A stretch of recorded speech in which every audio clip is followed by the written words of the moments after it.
Assalamualaikum warahmatullahi wabarakatuh. Alhamdulillah. Wassalatu wassalamu ala rasulillah wa ala alihi wa sahbihi wa wala amma ba'dah. Iwanifillah, rahmatullahi alaikum. Kita lanjutkan kajian kita serial pasar dalam konsep pasar dalam ekonomi Islam. Pada pembahasan berikutnya kita share screen dulu.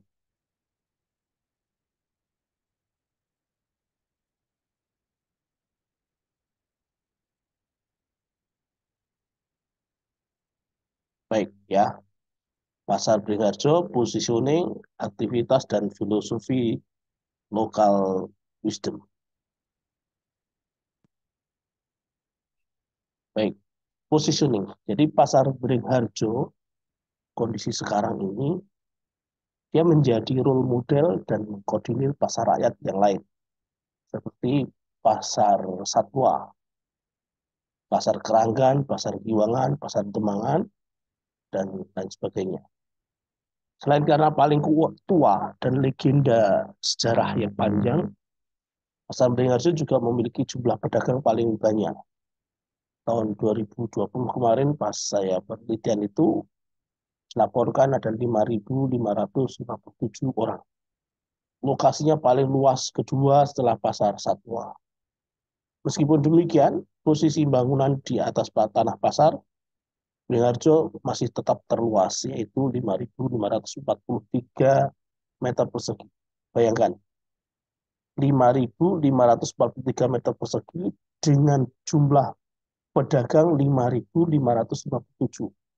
Artinya, di pasar Beringharjo terjadi kepadatan yang luar biasa.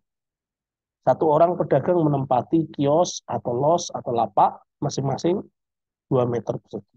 Dengan asumsi karena Beringharjo memiliki 3 lantai bangunan, ya tingkat 1, tingkat 2, dan tingkat 3, dengan sebagian lokasi untuk area drop komoditas pada dini hari, area parkir, dan sebagian ruang dinas perdagangan Kota Jogja.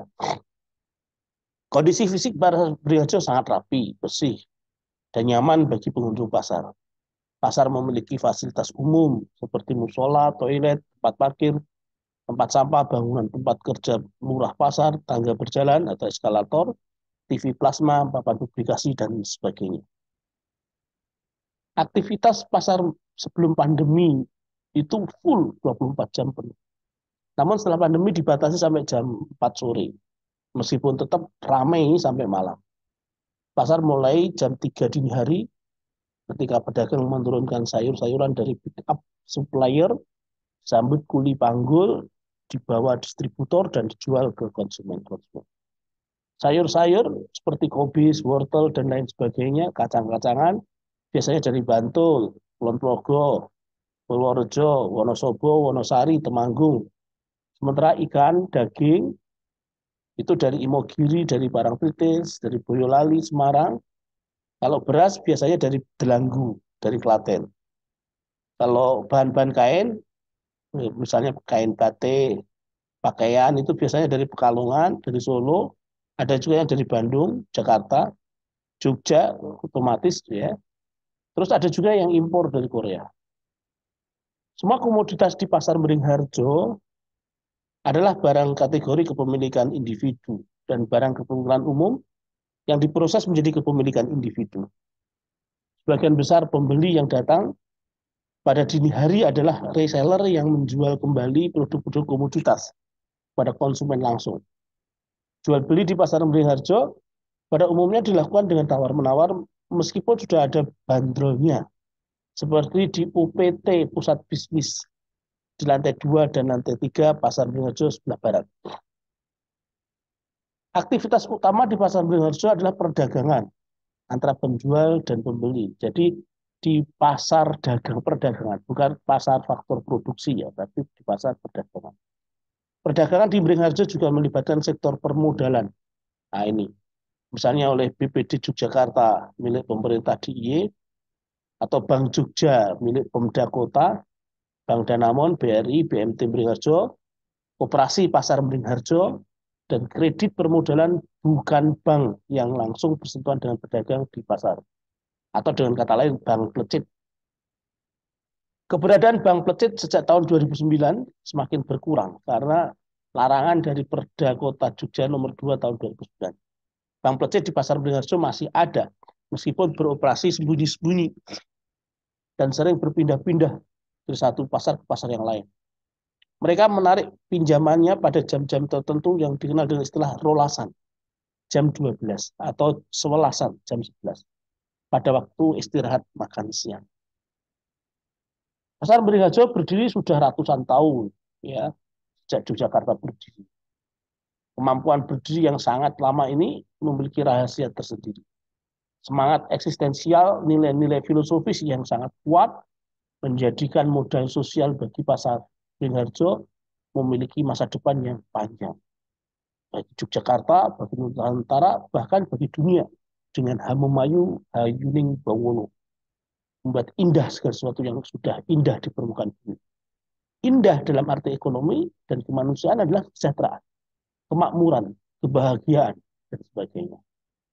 Semangat ini menjadi nyawa pasar, merupakan warisan kekayaan terbesar dan paling berharga, berupa pemikiran-pemikiran yang cemerlang yang mampu bertahan sepanjang masa.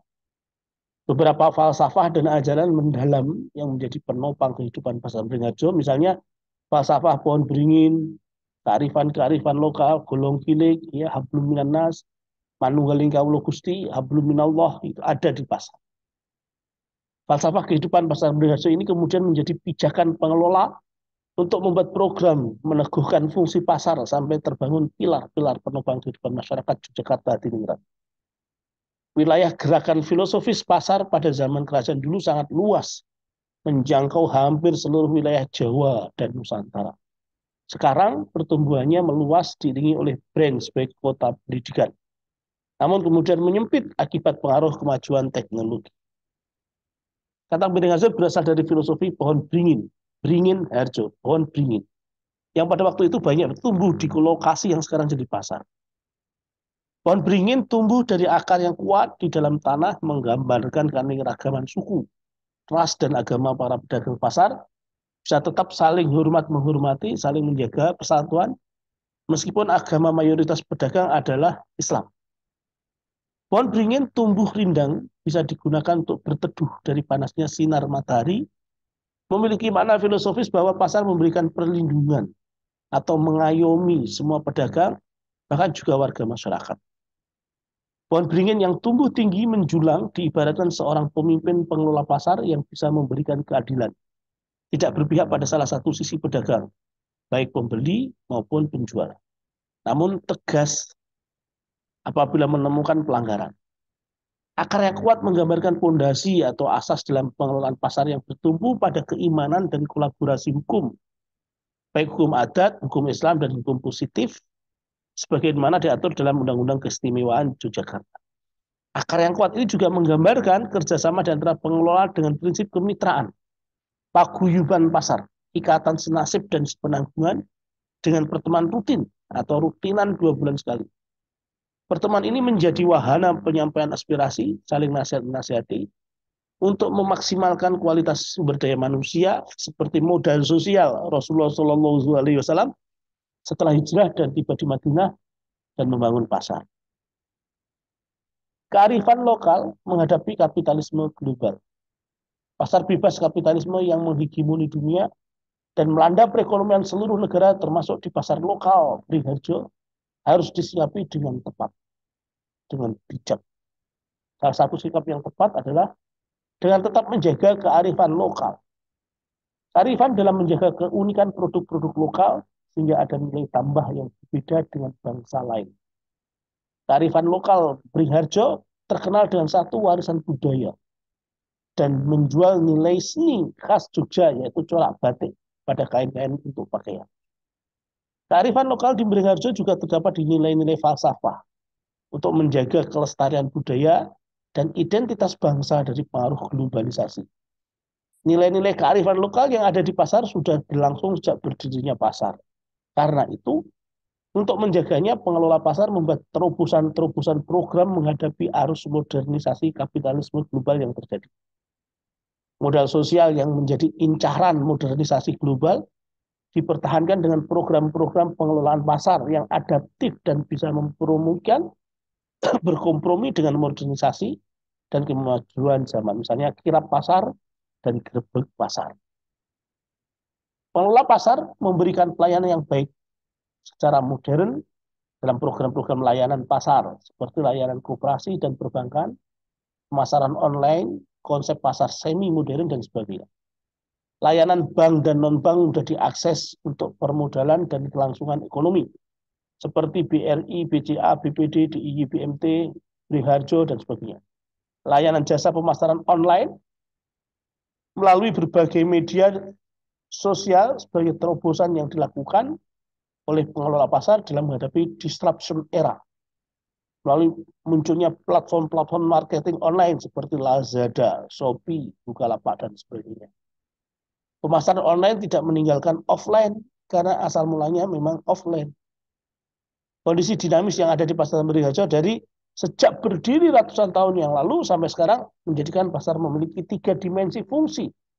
Fungsi ekonomi sebagai fungsi asal, fungsi edukasi karena memiliki nilai historis yang sangat kuat, dan fungsi rekreasi atau wisata, terutama wisata belanja.